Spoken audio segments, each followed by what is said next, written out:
Hey, what's going on, everybody? This is Tyrone back with Tech Life, and Verizon is on the move again in my market. This is a cell site that I've shown you guys in the past. It has been upgraded, fully upgraded, finished. They just a couple of days ago added the finishing touches, and now it's ready to go with newer radios, C-band, of course, in the 8863 setup. Verizon has done some of the sites using the massive MIMO radio, but as they moved further along in the build out, they kind of started using the 6449 less and less, and then it became to a point where they would only use it on one sector, and the other two sectors had the 8863.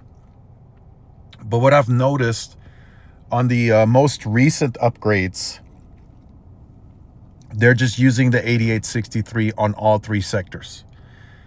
And that's the same in this case on this cell site. So I'm going to track the next few upgrades, but I'm going to strongly assume that they're just going to move forward with the 8863 due to interference issues, and that's just, you know, what the market has to deal with. So this is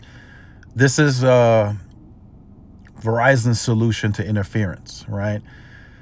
T-Mobile, they still decided to deploy the 6449. That's all they have on these sites deployed, and they're dealing with interference as well. So they have to constantly optimize, retune, move blocks, right? Do different things to try and figure out how to have the least amount of interference.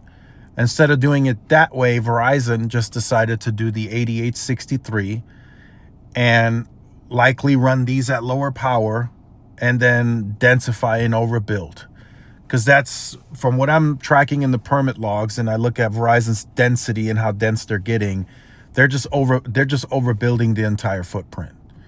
Right? I've been in contact with engineers. There's what they call smack rows, which is a smaller, it's a tower, but it's shorter.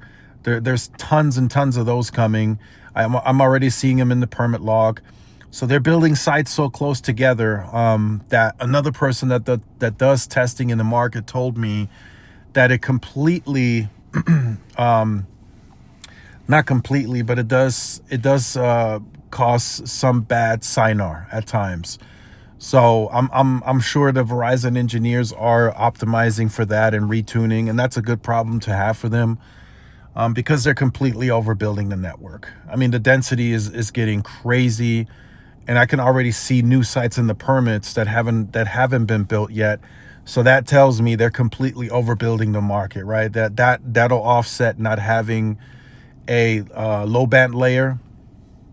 Not a low band layer. They do have a low band layer. They do have 850, but that 850, it does interfere even more with Mexico. So you have issues with the 700, you have issues with the 850, and now you have issues with the C-band.